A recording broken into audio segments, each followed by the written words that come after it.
In this latest chapter of Thom Rainer's book, I Will, he writes about serving together for the sake of the kingdom.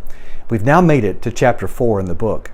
I sense that we all would like to see the church as a joyous experience, perhaps look back and discover that the times when gathering at church was the most joyous, it was when we were serving one another, serving others.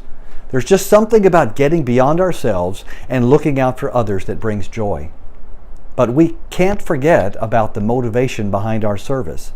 If your motivation is from a legalistic have-to mindset, we miss the joy. But if we're motivated by joy, then we serve differently. We don't dread coming to church on Sunday because of all the tasks that need to be done. Christians approach the topic of service as looking for ways to give back rather than receive. We also need to find ways to serve in the areas that energize us. When we serve in a position that is draining, we might be motivated by guilt, which really is a lousy motivator. Have you ever asked yourself the question, what would Jesus do? It's a rather simple question that has profound implications. It comes from a novel by Charles Sheldon. It was published in 1896, and it sold more than 300 million copies worldwide. It really is one of the best-selling books of all time. The main character is the Reverend Henry Maxwell. He's the pastor at First Church of Raymond. He challenges his congregation not to do anything for a whole year without first asking this question: what would Jesus do?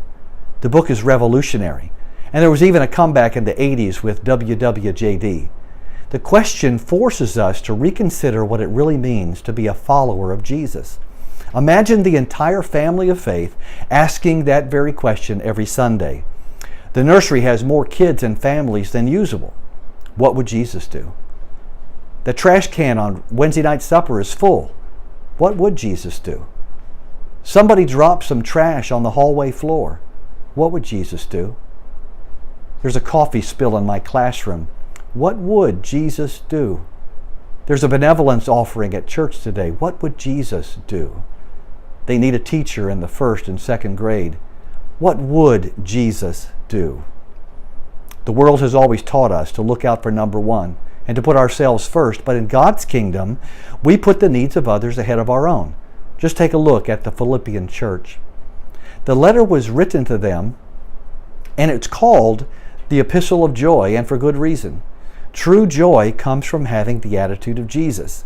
He was obedient to the point of death, even death on the cross. Does that describe you?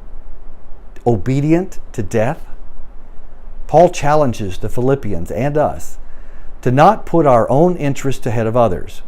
The Bible is clear. We are to serve other people. To plagiarize and perhaps reframe President Kennedy, ask not what your church can do for you, but what you can do for your church. This attitude would revolutionize churches in America. Rainer writes about taking a 90-day test.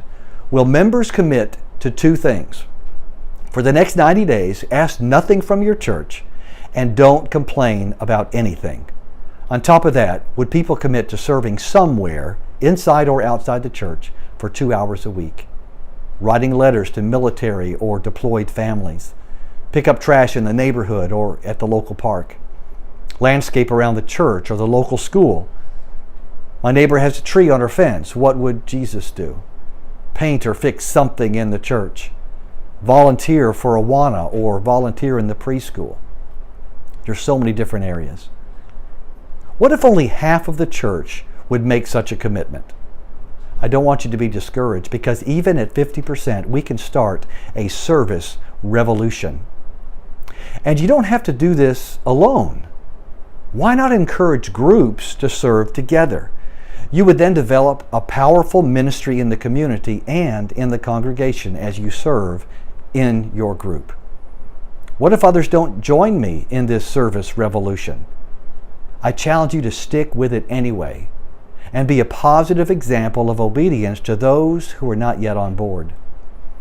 Remember, I hope that one day we see all in our congregation who arrive on our property on Sunday to seek a place to serve before they seek a place to sit. So, will you commit to not being a critic at church? Will you commit to spending regular time in prayer for your church and to have an attitude of servanthood? Will you pray for your specific leaders and the ministries of our church? Will you find a place to serve when you're here on campus? I want to thank you for reading the I Will book and having some class discussion. I thank you for watching this video. And I hope that as we get involved, we will have conversations with our group involving the life of our church.